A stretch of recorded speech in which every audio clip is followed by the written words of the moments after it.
கானா Vinoth cash box எடுத்துடக்கூடாது, cash box எடுக்க வேணாம்னு சொல்லுங்க. கானா வினோத் வந்து ரொம்ப லோன்லியா ஃபீல் பண்றாரு, நீங்க போய் அவரை கொஞ்சம் ஹாப்பி ஆக்குங்க அப்படின்னு. நிமிஷத்துக்கு ஒரு 100 மெசேஜ் ஆகுது எனக்கு வருது. எனக்கும் தெரியும் கண்டிப்பா நீங்க சொல்லனா கூட நான் கண்டிப்பா கானா வினோத் பார்த்த உடனே டேய் அந்த கேஷ் பாக்ஸை தொட்டனா கையை வெட்டிடுவேன் அப்படின்னு தான் நான் சொல்ல போறேன். ஏன்னா அவன் வந்து டைட்டில் வின்னரா வரக்கூடிய ஒரு ஆள் தான். அதுக்கு நான் என்னெல்லாம் அந்த வீட்டுக்குள்ள மட்டும் என்னை விட்டாங்கன்னா அதுக்காக என்னெல்லாம் வேலை செய்ய முடியுமோ நான் எல்லாத்தையும் செய்வேன். ஏன்னா கானா வினோத் தான் டைட்டில் வின்னரா வரணும் என்னை பொறுத்த வரைக்கும்.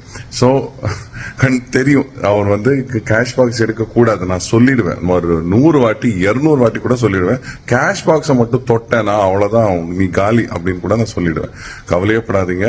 என்னை உள்ள விட்ட உடனே நான் முதல்ல பண்ண போற வேலையே நீ கேஷ் பாக்ஸ் எடுக்காத மச்சான் அப்படின்னு சொல்றது. 2வது வேலை அவனை ஹாப்பியா அவன் கூடவே பாட்டு பாடிக்கிட்டு ஜாலி பண்ணிக்கிட்டு யார் பக்கமும் போக விடாம யாரும் அவனை வந்து தாக்க விடாம அவனை நான் பார்த்துப்பேன்.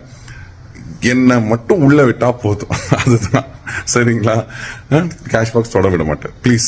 இதுக்கு மேல சொல்லாதீங்க, என்னால முடியல. இன்பாக்ஸ் ஃபுல் ஆயிட்டு இருக்கு. ஓகே. பிக் பாஸ் சீசன் 9ல இந்த வாரம் கேஷ் பாக்ஸ்க்கான ரவுண்ட் போய்கிட்டு இருக்கு. மேலும் இதுக்கடையில பிக் பாஸ் சீசன் 9ல இருந்து எவிக்டான கண்டஸ்டன்ட்லாம் ஒவ்வொருத்தரா திரும்பி வந்துகிட்டு இருக்காங்க.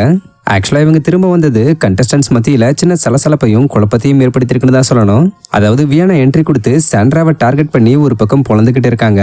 இன்னொரு பக்கம் பிரவீன்ராஜ் உள்ள நுழைஞ்சதை தொடர்ந்து கானா வினோத்துக்கும் பிரவீன்ராஜ்க்கும் இடையில சில வாக்குவாதங்கள் ஏற்பட்டு கானா வினோத் சில வார்த்தைகள்லாம் விட்டுக்கிட்டு வராரு. இதனால மத்த ஹவுஸ்மேட்ஸ் எல்லாம் கானா வினோத்தோட செயல்களால அப்செட் ஆகி கானா வினோத் ஓவரா பண்றாருன்னு பேசிக்கிட்டு வராங்க.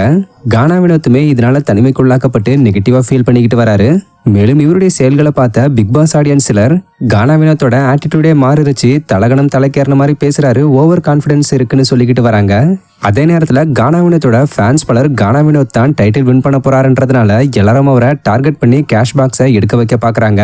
இது நடந்துடக்கூடாது, அதுக்கு அமித் பார்கவ் உள்ள போனா நல்லா இருக்கும்னு சொல்லிக்கிட்டு வந்தது மட்டும் இல்லாம கானா வினோத்தோட ஃபேன்ஸ் எல்லாரும் அமித் கிட்ட நீங்க உள்ள போய் அவருக்கு புரிய வச்சு கேஷ் பாக்ஸை எடுக்க வேணாம்னு சொல்லுங்கன்னு இன்ஸ்டாகிராம்ல டிஎம் பண்ணிக்கிட்டு வந்ததுனால அமித் பார்கவ் இந்த வீடியோவை ஷேர் பண்ணிருக்காரு.